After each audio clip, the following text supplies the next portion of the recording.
Donc bonjour à tous. Merci d'être parmi nous pour cette webconférence. Donc elle a été organisée par l'IFER et Tech 15. Donc pour rappel, l'IFER c'est l'Institut de formation des entraîneurs de rugby de Tech 15, donc le regroupement des entraîneurs de rugby. Donc pour cette webconférence, on a le plaisir d'accueillir Jérémy Argusa, qui est. Je vais te laisser te présenter, Jérémy. J'ai peur de dire une bêtise sur mes termes. Jérémy, c'était l'ancien thésard au niveau de l'IFER. Donc, il va nous présenter notamment son sujet de thèse, la prise de décision des leaders de jeu, et surtout nous faire partager l'application de terrain qu'il peut en faire aujourd'hui. Donc, il a pu en faire. Avant de commencer, je vois que tout le monde connaît les consignes. On coupe les micros pour pas avoir d'interférence. S'il y en a qui ont des difficultés de connexion, n'hésitez pas à enlever votre caméra. Et puis enfin, Jérémy, je crois que tu as prévu 4 parties de mémoire. Il va vous les présenter et du coup, à chaque fin de partie, il fera un break pour échanger. Donc, pas forcément la peine d'utiliser le chat. Vous pourrez échanger directement avec Jérémy à l'oral. Voilà. Et moi, je me permettrai de vous solliciter cet après-midi, en début d'après-midi. Juste, je vous demanderai 2 minutes de votre temps pour participer à un petit retour d'expérience via un questionnaire de satisfaction en ligne pour avoir votre retour et vos suggestions pour nos prochaines webconférences. Voilà, je te laisse la main, Jérémy. Super. Merci Marie. Alors bonjour à tous. Alors je suis très content de présenter ce sujet sur lequel j'ai travaillé pendant 4 ans. Donc comme le disait Marie à l'IFER, dans le cadre d'une thèse de doctorat. Donc le sujet à la base n'est pas celui que je présente, en tout cas sur cette page-là, puisqu'à la base l'objectif de la thèse c'était de concevoir un serious game de simulation pour former les leaders de jeu à la prise de décision. Ce qui en soi fait énormément de thèmes dans ce thème-là, donc il a fallu raccourcir un petit peu, classer les priorités et essayer de travailler sur ce qui est aujourd'hui facilement transférable sur le terrain. Donc c'est pour ça que le focus aujourd'hui sera sur la formation des joueurs de rugby à la prise de décision et la manière dont on pourrait faire évoluer justement les pratiques qu'on a jusqu'à maintenant. Donc j'ai été thésard avec l'Institut de formation des entraîneurs de rugby. Je suis aujourd'hui entraîneur au Stade métropolitain, l'ancien Villeurbanne, enfin l'Asvel. Et donc j'ai fondé une entreprise qui s'appelle Maï, qui a pour objectif de concevoir le premier serious game de réalité virtuelle, donc pour former les joueurs de rugby à la prise de décision. Voilà.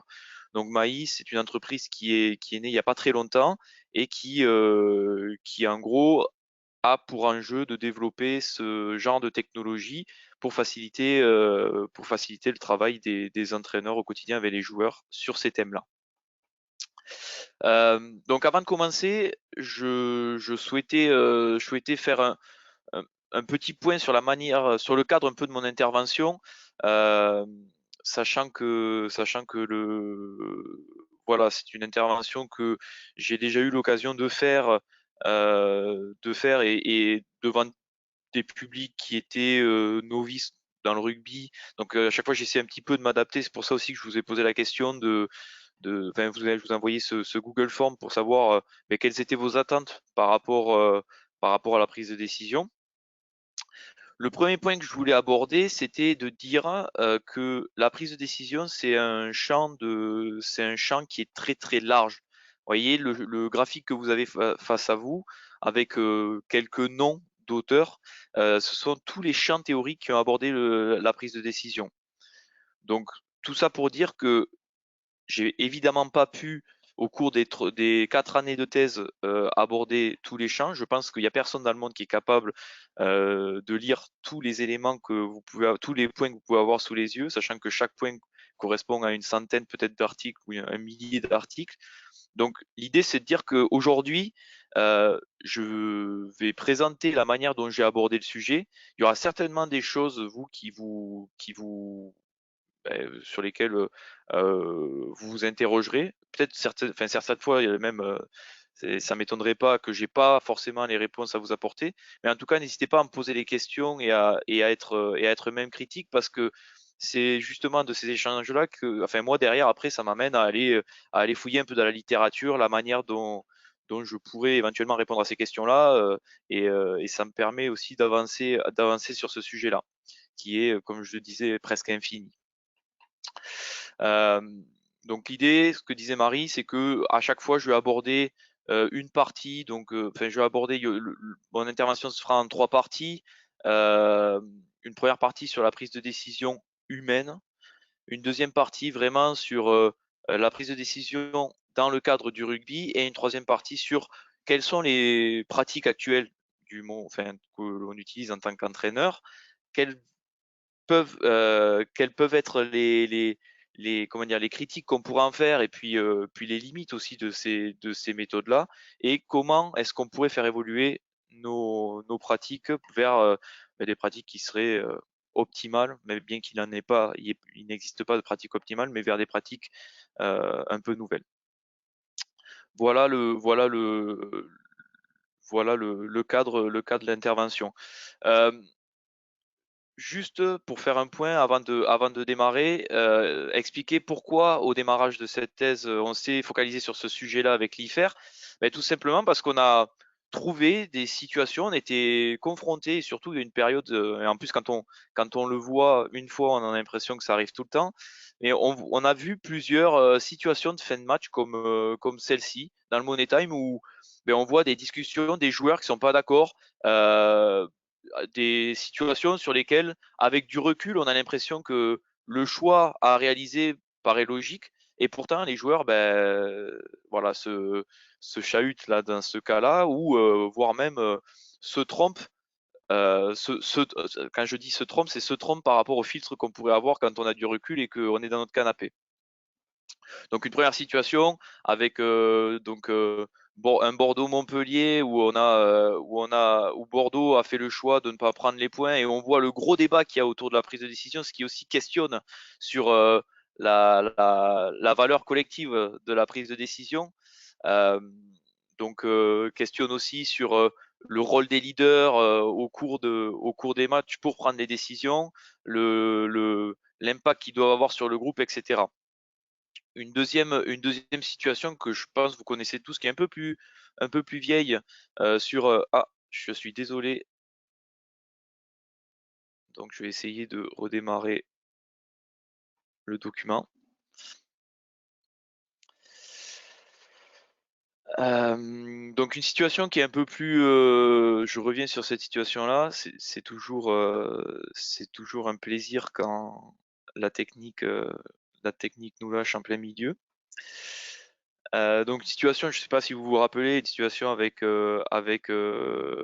qui concerne un joueur en particulier qui s'appelle Felipe Contepomi, qui il y a quelques années avait alors attendez, là c'est celui-là, hop. Donc une situation qui avait fait beaucoup de bruit à l'époque, euh, où on peut voir en fait un joueur prendre les points sur la dernière action, tout simplement parce il y a un élément tout bête qu'il n'avait pas pris en compte, c'était le score en fait. Et au moment de sa prise de décision, il prend pas cet élément qui pourtant semble clé sur la décision d'un match, et il se trompe, il réalise derrière. On va voir que les entraîneurs évidemment sont évidemment ravis de ce genre de décision. Et donc voilà, c'est ce genre de situation qui m'ont amené à me questionner sur la prise de décision. Ça questionne aussi sur la place de l'entraîneur sur la décision. C'est des éléments qui sont intéressants.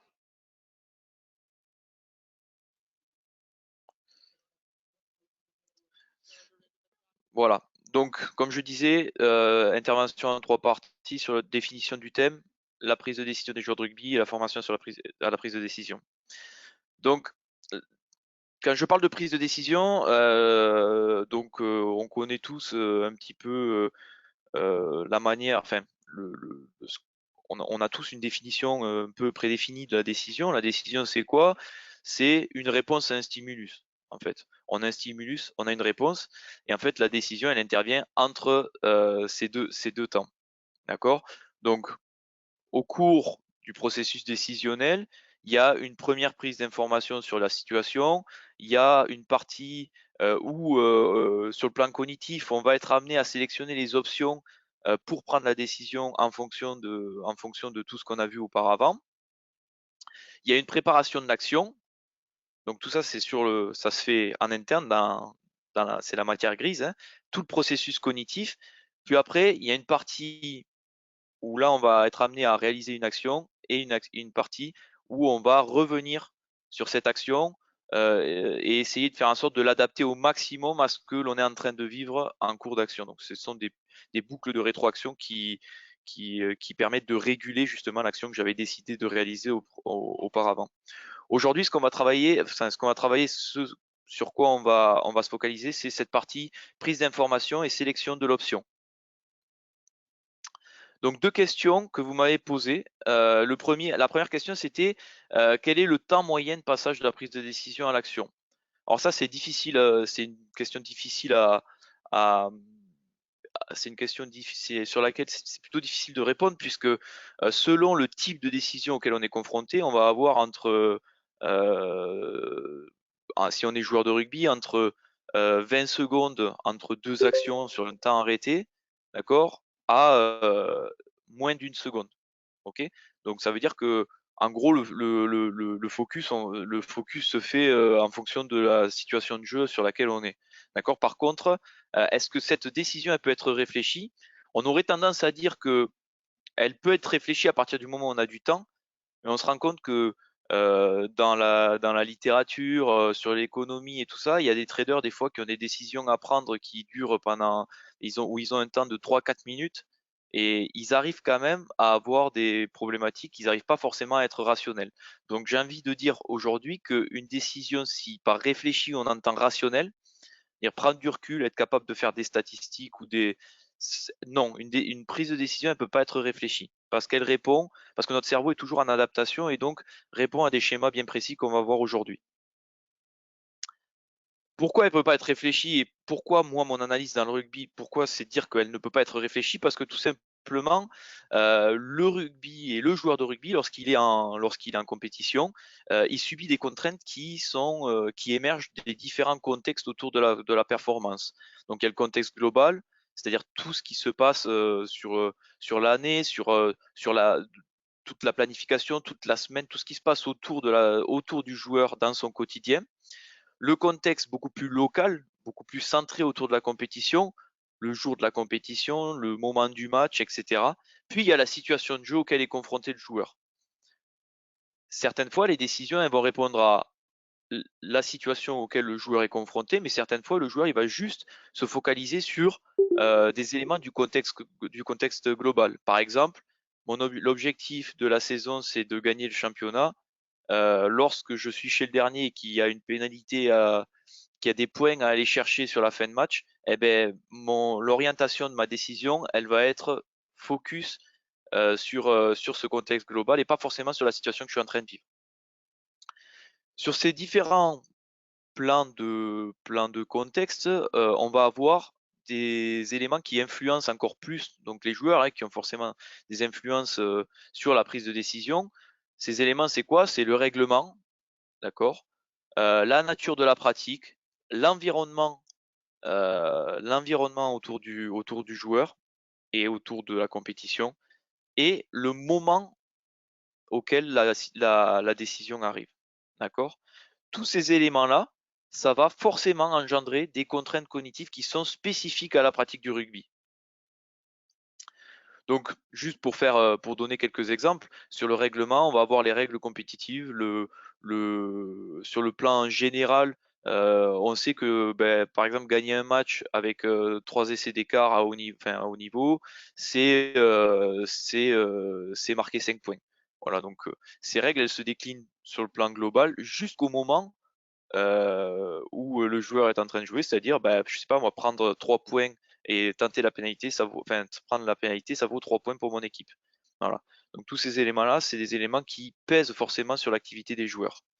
Là-dessus, je passe vite, il y a la nature de la pratique, donc la nature, quelque part qui engendre des contraintes affectives, une nature aussi, très, qui est pas dénuée de sens aussi sur le plan physique.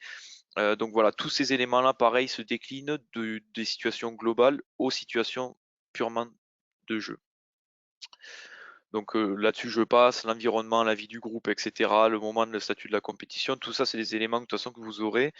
Mais ça, c'est un peu la modélisation de ce que le joueur pourrait prendre en compte lorsqu'il est en situation de match et qui pourra avoir une influence sur sa décision. Donc, comme je vous disais, lorsqu'on est en situation, ça va être, et vous imaginez bien que ça va être très compliqué de prendre en compte tous les éléments pour prendre une décision qui est rationnelle. Donc pour ça, l'homme, de manière générale, il adopte 2 systèmes de raisonnement. Un système qui s'appelle le système intuitif. Donc si, je devais vous conseiller déjà une première lecture, c'est, les systèmes de Kahneman. C'est assez intéressant de voir, la manière dont finalement l'homme, de manière générale, prend ses décisions et comment est-ce qu'il fonctionne lorsqu'il raisonne. Donc le premier système, c'est le système intuitif.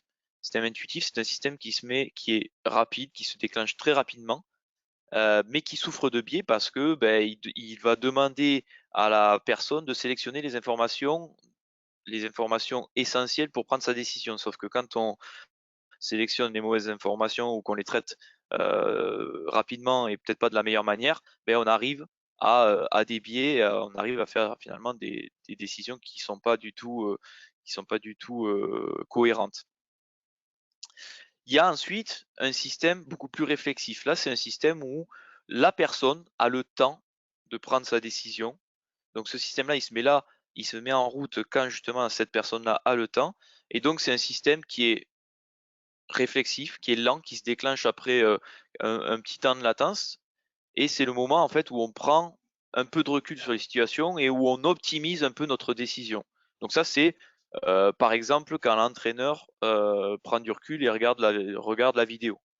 Voilà, quand il regarde la vidéo, il a du recul, il a peut-être même les stats sous les yeux, donc pour lui c'est plutôt facile d'optimiser justement son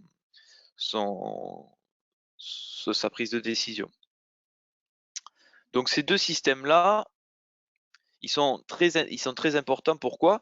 Parce qu'ils vont conditionner la manière dont on va prendre des décisions sur le terrain. Un joueur, il est absolument incapable lorsqu'il est sur le terrain de faire appel à ce système réflexif. Ça demande trop de recul, ça demande trop d'inhibition du premier système. Donc clairement, le joueur, lorsqu'il est sur le terrain, il va se focaliser sur ce système intuitif. Comme je disais, le joueur, il peut pas être rationnel sur le terrain, c'est impossible. D'accord? Ça veut dire que, on est trop limité cognitivement pour traiter une vingtaine d'informations qui nous viennent comme ça, toutes les traiter, les analyser et finalement prendre la décision après. D'accord? Donc ça, c'est Simon qui met ça en avant et dire que finalement, quand on est sur le terrain, on doit forcément on a forcément des mécanismes qui se mettent en place pour prendre des décisions qui finalement ne sont pas dénuées de sens alors qu'on ne prend pas en compte toutes les informations disponibles.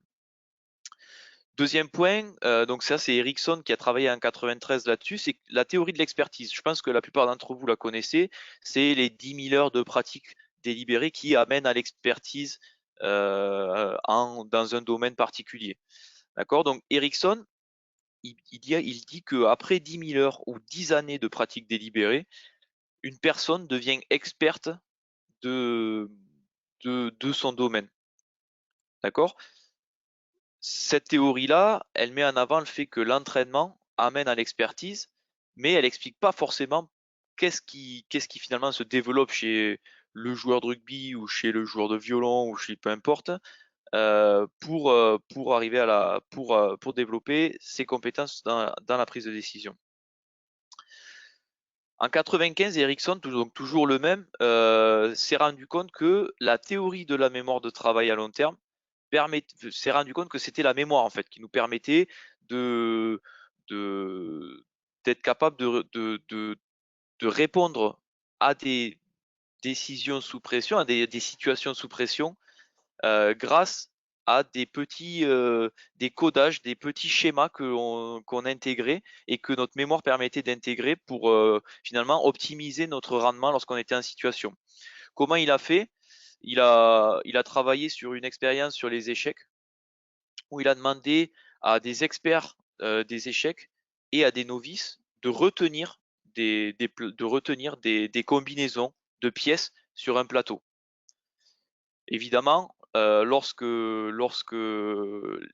les experts regardaient le plateau et que les novices regardaient le plateau, ils n'étaient pas capables 5 minutes après de donner le même pourcentage de pièces sur le plateau. D'accord? Donc ça montre déjà que les experts, leur expertise les amène justement à assimiler rapidement ces schémas-là. Ce qui est intéressant dans cette étude-là, c'est juste de dire que lorsque les pièces étaient posées de manière aléatoire sur le plateau et que ça n'avait absolument aucun sens en termes de jeu d'échecs, d'accord, si par exemple on ne mettait que des pions ou des choses comme ça, mais finalement les experts ils arrivaient au même résultat que les novices. Ce qui veut dire que la mémoire de travail, c'est-à-dire la mémoire qui est spécifique à notre domaine d'activité, elle est euh, donc elle conditionne vraiment la manière dont on est capable d'analyser les situations. D'accord? Donc, étant donné que les experts sont pas capables de redonner des schémas qui n'ont aucun sens pour eux, ça veut dire qu'il faut qu'ils mettent du sens dans les tâches. Donc, ils n'ont pas une meilleure mémoire, ils ont juste une mémoire qui est plus spécifique à la tâche des échecs. Un petit exemple. Je vais juste vous demander, alors, faites-le chez vous. C'est un code, d'accord? Un code, je vais juste vous demander d'essayer de le retenir, d'accord? Donc je vous donne 30 secondes, vous évidemment vous prenez pas de notes, comme ça, visuellement, vous essayez de retenir ce code. Le 1 est égal à le petit signe qui est à droite du 1, le 2 est égal au petit signe qui est à la droite du 2, etc. Donc 30 secondes pour faire ça.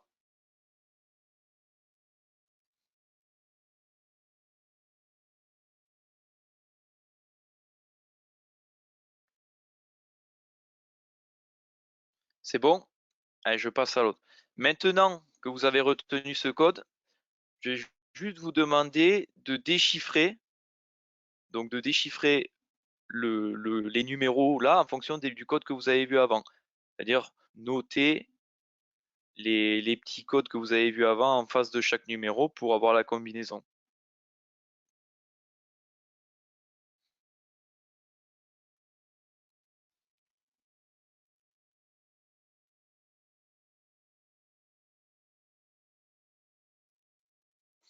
Qui y est parvenu?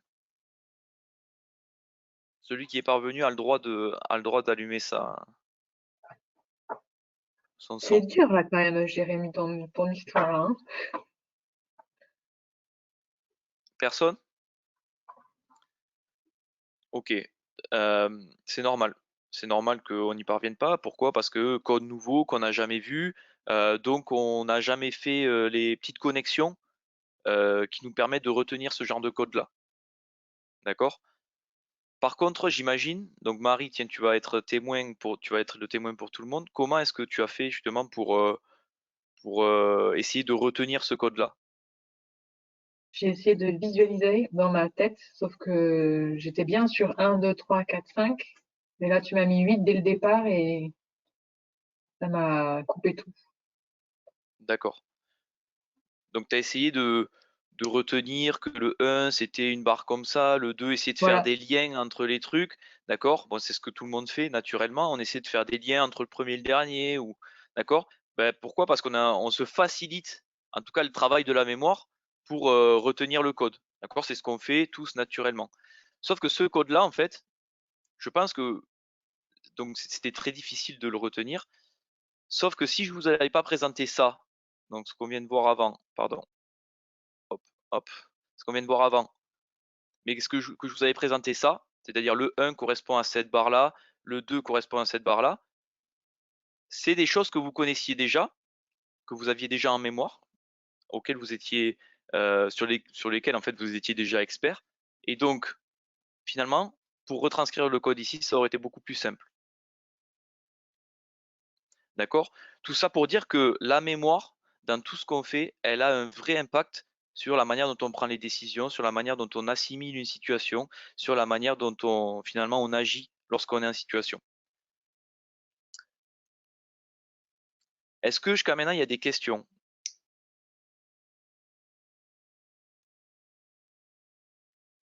Pas de questions?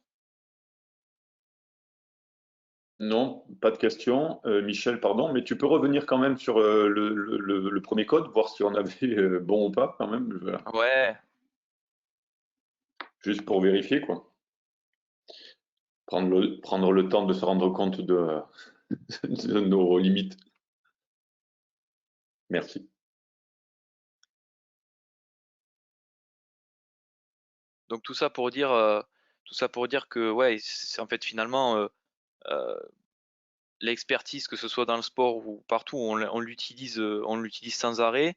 On est toujours, on correspond exactement à notre parcours. Et donc là, en l'occurrence, ce code-là que vous connaissiez parfaitement, eh ben, il aurait pu, si je vous l'avais donné de suite, il aurait pu vous aider pour répondre à la question ici, parce qu'il avait du sens. OK? Bon, on passe aux questions suivantes. Ça, c'était le cadre sur quelque part la prise de décision qu'on a l'habitude d'avoir dans notre quotidien. Donc là, on va vraiment se focaliser sur les processus mentaux, comment est-ce que les filtres décisionnels, et après à la fin on parlera un petit peu des émotions, qui est pas forcément une spécialité pour moi, mais que j'ai étudié quand même, parce que les émotions ont forcément une influence sur la manière dont on prend nos décisions. Donc la prise de décision des joueurs de rugby experts. Il y a une théorie qui s'appelle les heuristiques fast and frugal. Donc c'est en gros, une heuristique, c'est quoi? C'est une stratégie qu'une personne ou un joueur se met automatiquement en route, en place, au cours de sa formation, donc il développe au cours de sa formation, pour optimiser sa prise de décision. D'accord? Donc une heuristique, c'est donc comme je vous dis, une stratégie qui permet d'optimiser tous les petits schémas mentaux comme on vient de le faire en fait précédemment. C'est-à-dire que l'heuristique, ça correspondrait au petit code qu'on a vu, c'est-à-dire le code du téléphone. D'accord? L'heuristique, ça permet de faciliter la prise de décision des joueurs lorsqu'ils sont sous pression, puisque ce sont en gros des raccourcis. Ça permet de raccourcir et d'optimiser la prise de décision. Petit exemple, tiens Michel, tu peux ouvrir ton micro? On va faire un petit jeu. Donc un exemple de schéma que l'on se met, nous, naturellement, tous, dans notre vie, qu'on met tous en place dans notre vie. Donc, on va faire un petit jeu. Lorsque je vais te demander donc tu vas voir s'afficher, c'est des choses que vous avez certainement déjà fait, tu vas voir s'afficher des noms, enfin des mots, des couleurs, d'accord, des mots. Je vais te demander de pas lire les mots, mais juste de me donner la couleur du mot. D'accord? Malgré le petit bug, mais j'ai cru C'est comprendre. OK? Je te donne la couleur du mot. Ok, c'est ça? Tu me donnes la couleur du mot. Tu me donnes pas Mhm. ce qui est écrit, juste la couleur de ce qui est écrit. C'est OK? Allez. Allez, c'est parti. Ah, je vais le remettre. T'es prêt? 3, 2, 1. Rouge, bleu, vert, orange, jaune. Euh, ok. Planté au 4. Planté. OK. D'accord? Là, bon, Ouais, ouais, bah, l'idée, c'est quoi là? je continue. Donc Non, jaune, non, non, non, non, non, violet, non, non, peut-être. Voilà. Tu L'idée, planté c'est quoi? sur C'était sur le verre. juste là ce que tu viens de subir. C'est pour ça que c'est un peu difficile, hein, cette expérience-là. Ce que tu viens de subir, c'est une heuristique. C'est-à-dire que on a une heuristique qu'on se construit depuis qu'on est tout petit. C'est quoi? C'est quelle que soit la stratégie, c'est quoi? C'est quelle que soit la couleur du mot, tu ne vas pas lire la couleur, mais tu vas lire les lettres. Ce qui fait que il y a une espèce de dissonance quand on est en train de regarder quand on est en train de regarder le mot et qu'on doit essayer de lutter pour pas justement lire la lettre mais lire la couleur, qui fait que ben, ça devient difficile. Ça, c'est une heuristique qui nous permet justement, nous, au quotidien, de lire un document, quelle que soit la couleur du document. D'accord? Donc ça, c'est une heuristique qu'on a au quotidien. L'idée de la thèse, c'était de dire que ces heuristiques qu'on a, nous, qu'on subit au quotidien, il va falloir être capable de savoir quelles sont les heuristiques que les joueurs se sont installés instinctivement au cours de leur parcours. Donc, j'ai travaillé avec des leaders de jeux experts pour définir quel était le contenu informationnel qui mobilisait le plus souvent au cours de leur prise de décision et définir quels sont les schémas, les heuristiques, les petites stratégies pour raccourcir le temps de décision qu'ils mettaient en place euh, au cours de leur pratique. Donc, une méthode un peu particulière avec des entretiens semi-dirigés suivis d'entretiens d'explicitation où là l'idée c'était de leur demander de revivre en fait, de revivre des situations qu'ils avaient déjà vécues pour essayer de comprendre quels étaient leur cheminement psycho-mental vers la décision. Donc ça a été réalisé auprès de 16 joueurs, dont 12 qui ont été retenus, pour justement que je puisse vous présenter les résultats aujourd'hui.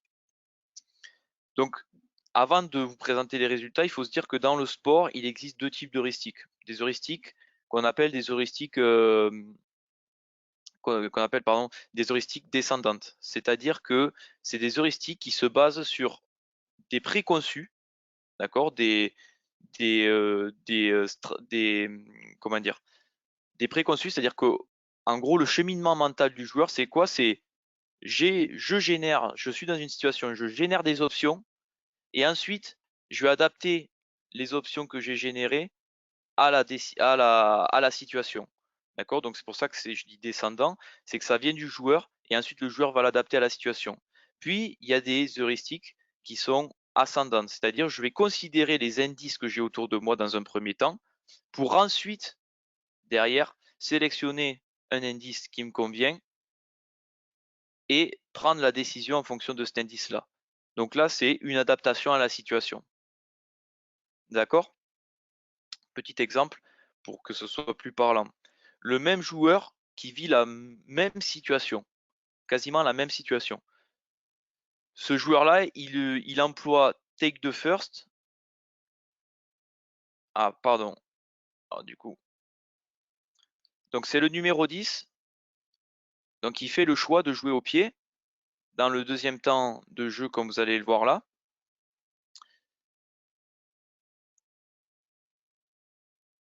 Donc qui prend cette décision comment? Il prend cette décision-là en réalisant une analyse. Donc ça, c'est lui qui me le dit au cours de l'entretien. Il analyse ce qu'il voit face à lui et il prend la décision de jouer au pied. La deuxième situation, c'est l'inverse. Il est en retard et donc là, il va pas avoir le temps. Vous allez le voir qu'il est en retard, le numéro 10. Donc il est en retard et donc là, il va pas avoir le temps justement d'analyser ce qu'il a en face. Donc il va prendre une décision qui est descendante et qui finalement ne prend pas en compte les caractéristiques de l'action qui est en train de se dérouler. Et donc ça, c'est ce qu'on appelle take the first. D'accord? Avant de continuer, je voulais savoir, enfin, dites-moi si c'est OK là-dessus, si vous avez des questions, si j'ai été clair, parce que c'est pas forcément des concepts qui sont très faciles à expliciter. Est-ce que c'est OK pour tout le monde?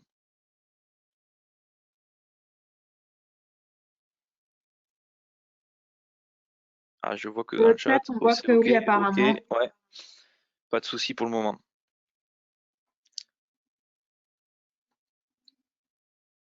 Ok, alors, si ma présentation veut bien bouger, donc je vais vous présenter une autre étude de cas sur une décision un peu particulière, mais que je pense tout le monde a déjà rencontré ou en tout cas a déjà vu cette action. Une prise de décision classique où le joueur arrive sur le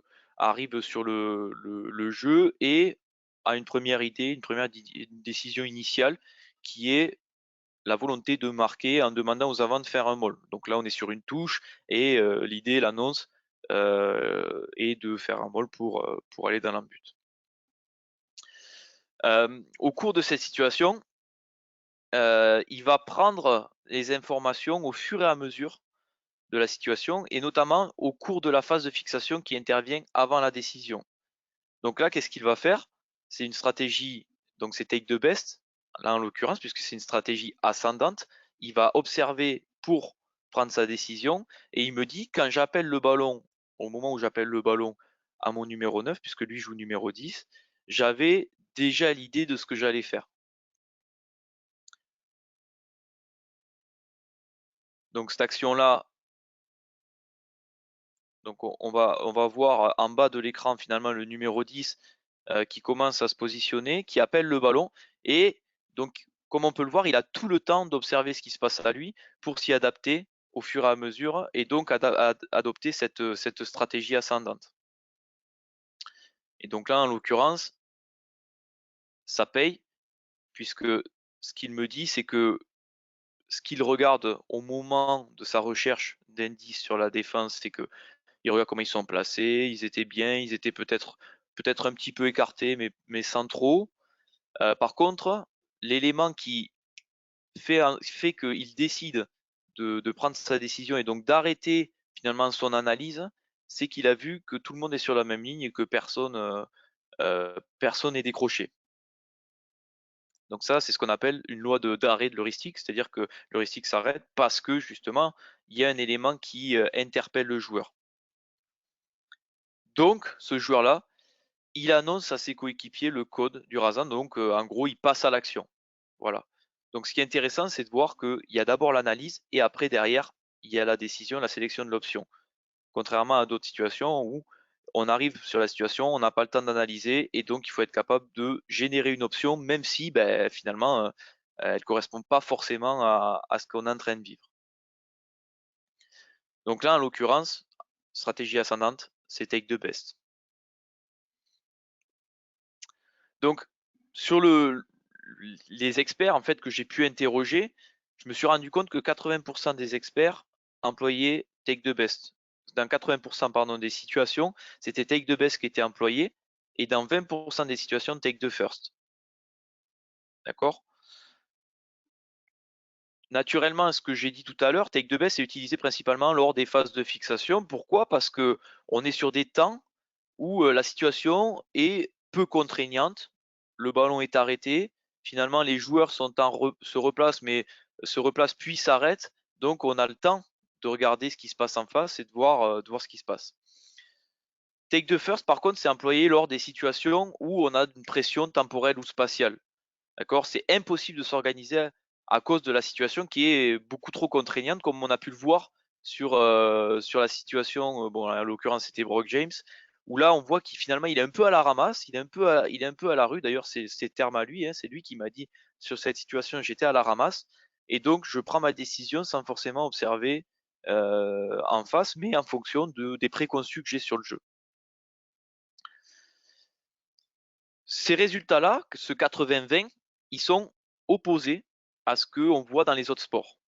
Et la question que moi je me suis posée au cours de ma thèse, c'était de dire, mais est-ce que c'est vraiment une surprise ça? Parce que le basket utilise dans 70% take the first, le handball dans 60% take the first, et le football australien en majorité aussi take the first. Donc des stratégies qui sont plutôt descendantes. Donc selon moi, bon, alors, on y viendra tout à l'heure, mais c'est pas forcément une surprise étant donné que ces sports-là, il y a un mouvement qui est continu, il n'y a pas d'arrêt vraiment du ballon réglementé. C'est-à-dire que sur les phases de fixation, bien qu'il en existe dans le basket, les adversaires ont quand même droit de venir charger la personne qui a le ballon. D'accord? Sur le handball, c'est la même chose. Donc le jeu est toujours en mouvement et il n'y a pas cette alternance de phase de mouvement et de phase de fixation. Ce qu'il faut retenir de tout ça, c'est de dire que, en fait, dans notre formation, dans la manière dont on travaille avec les joueurs, il faut être capable de valoriser en fait take the best, c'est-à-dire amener les joueurs à s'organiser au cours des moments où ils ont un peu moins de pression pour anticiper la décision et prendre l'option qui correspond le plus à la situation. Il faut aussi être capable de proposer des situations où le joueur, il a ce temps d'analyse de la situation et donc il n'a pas trop de pression, mais il faut être capable aussi de proposer des situations, puisque dans 20% des cas, les experts utilisent Take the First, c'est que quelquefois il y en a besoin quand même.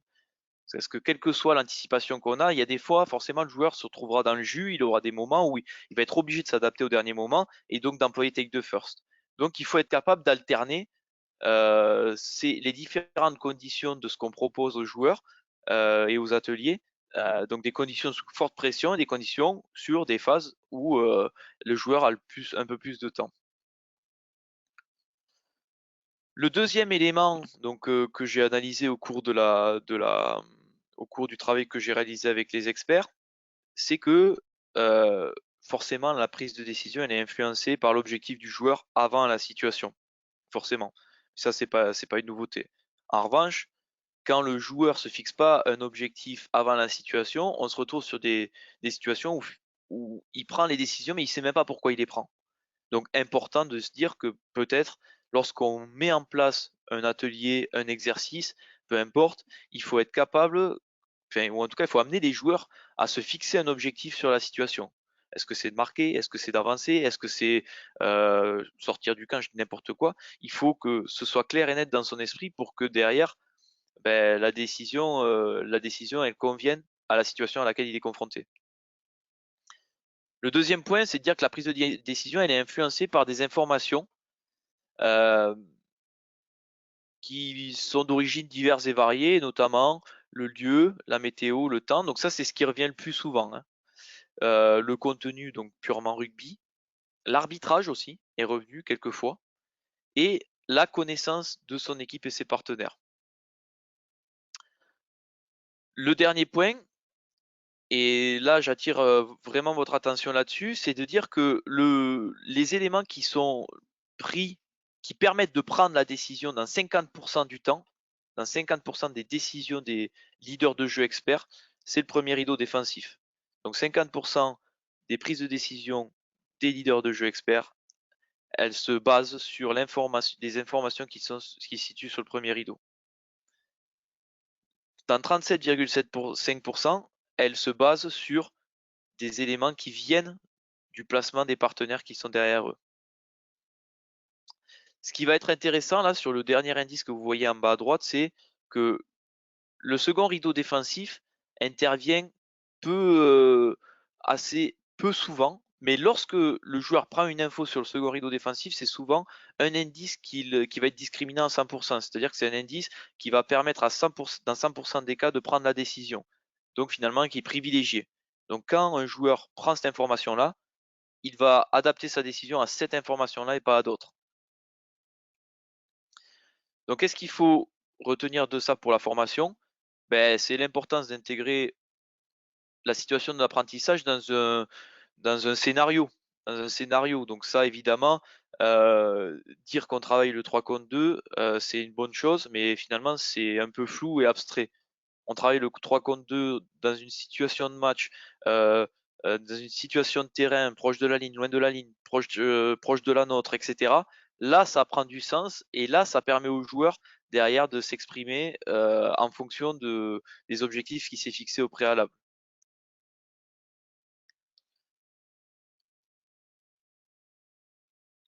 Le deuxième point, c'est de dire, bon, évidemment que les informations que vous voyez, ces 4 éléments-là, ils doivent faire partie de notre scénarisation des ateliers qu'on propose et des éléments qu'on propose aux entraînements pour travailler la prise de décision. Pourquoi? Parce que c'est typiquement les éléments sur lesquels les joueurs s'appuient pour prendre leurs décisions. Donc c'est très important de faire en sorte que ils restent dans ce cadre-là, que on les oriente sur ces informations-là, ces indices-là qui sont pertinents. Le dernier point, c'est qu'il faut arriver à modeler notre intervention auprès des jeunes ou auprès des plus vieux en proposant des situations dont la réussite dépend des 3 informations qui sont en bas.